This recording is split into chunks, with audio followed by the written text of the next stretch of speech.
to make it have real good contact,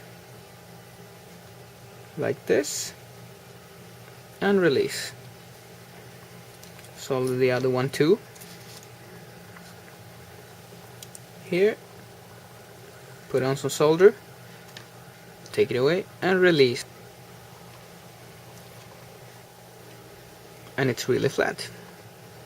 I've cut these 6-pin headers up, and the nice thing about this board is that the pins are up and down, up and down, up and down. So when I apply them, they will stick in there, even if I turn it upside down. And the nice thing is that I don't have to use the blue tack. So it will stick like this, even if I turn it upside down. And I will do this with all the 3 leads here. You can see that channel 2 is up here, channel 2 is there. You can see that LV, low voltage, is there, and it goes to 3.3 volts. So we know that we will install it this way, and we will solder it. But first I will of course clip them off at the bottom, like this. Okay, now we got this clipped off, and they're really flat, so we'll solder them and let it go through and release.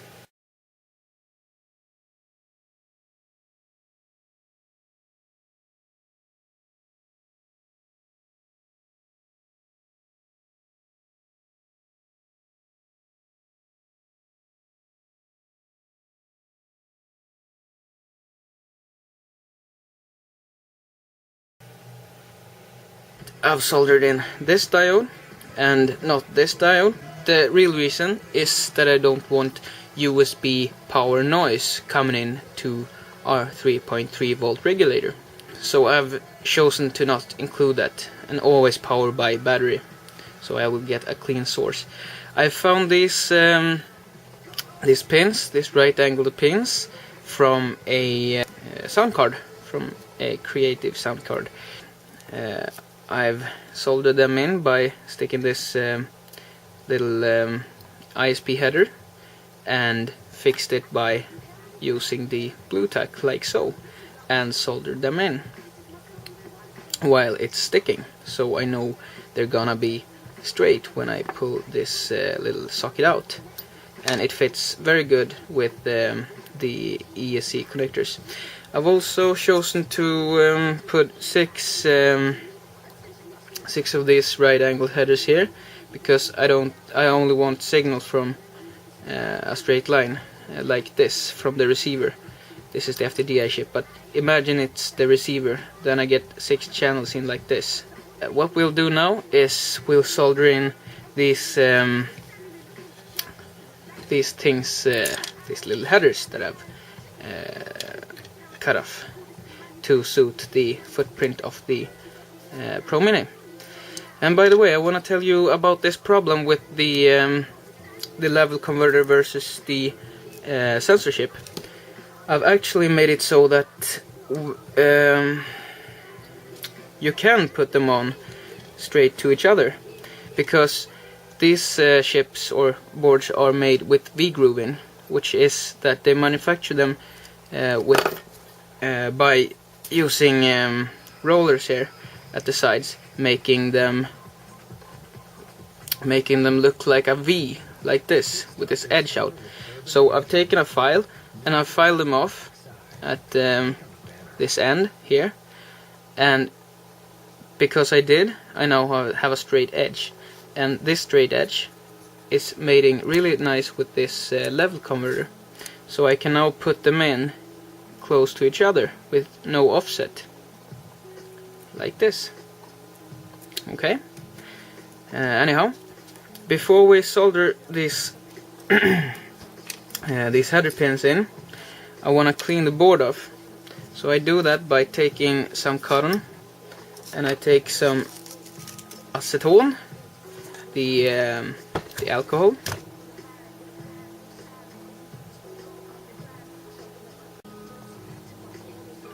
Like so, and we put them in, and Micro was nice enough to have this up and down footprint, this zigzag footprint, so they will stick when we have mounted these in, so we won't need any blue tack here.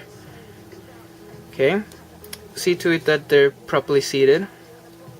Also, you might want to consider the to put headers on here, those spark fan headers, you know, because you might want to have the Pro Mini out of here sometime. I am not sure that I want that, because I've also have these rows beside it, so I can use the Pro Mini to anything I like on this board. Besides, it's got the 3.3 volt regulator here, so it's a really good experimenting board, I think, for future use. So we've preheated our solder tip to about 400 degrees. You might want to experiment with that. Anyhow, now we'll try to get a good solder. Like this. Heat it up around and take it off. And remove the solder first and then the tip.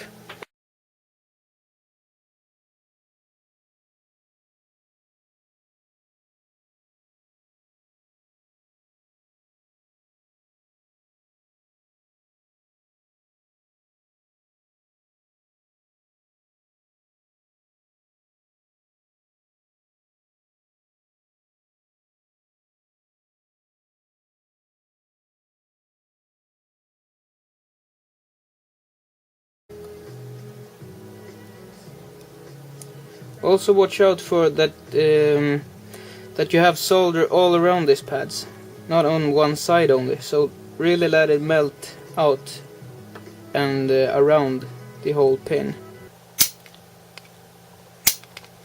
What you might want to do when you have clipped this off is take your blue tack or sticky tack or whatever and clean it up later. And you can clean it up with alcohol later to remove the flux. So I got the Pro Mini soldered in, which is, by the way, flatter than the old one.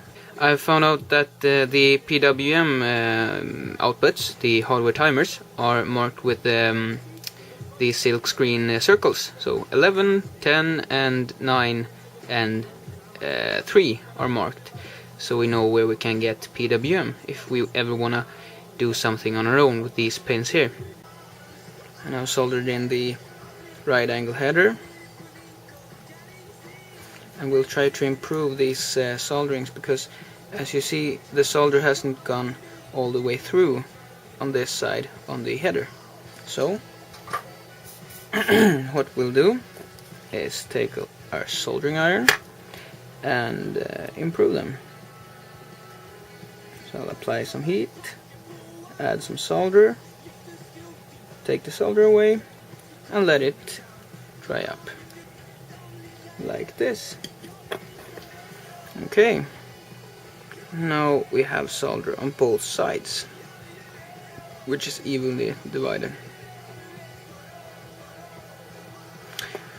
On this level converter I cut off the leads before I soldered, but you can do it any order you like.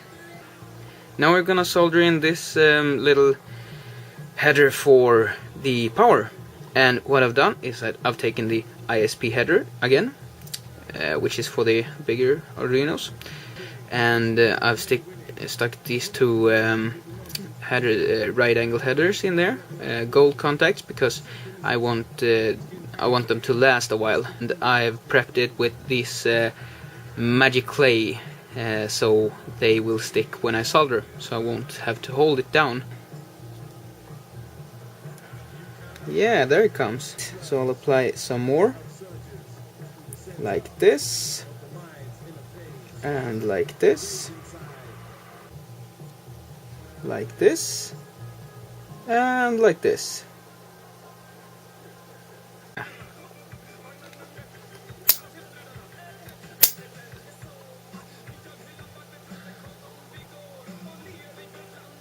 What we're gonna do now is the fun part. This is the 6DoF digital sensor, which is an ADXL335 and an ITG 3200 on the same chip. I've noticed that on the sensor you have the interrupt from the gyro and the axle here on these two pads, which lead to these two lone pads here. So you can get the interrupts if you want to.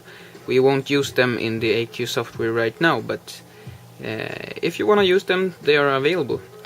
As are the 3.3 volt I2C connectors from the level converter, and the 5 volt I2C straight from the Pro Mini, and also your analog inputs, external analog inputs, and the battery voltage, which is scaled by these two resistors we have here of 7.5K and 15K. 7.5K is the one furthest out here. And on the board we have 3.3 volt ground SDA SCL, which can only mate in like this. We got these outlines to align it by, which is supposed to be straight. As you see, I have my foam tape on here, 3 pads and 2 layers high. And before I told you that I have filed down these edges, which is V-grooved in the factory, so that they will mate together like this. So the V-grooving is no longer stopping them from going besides each other like this. So I can, if I want to, put on a pin, a header pin here, and it will mate just fine.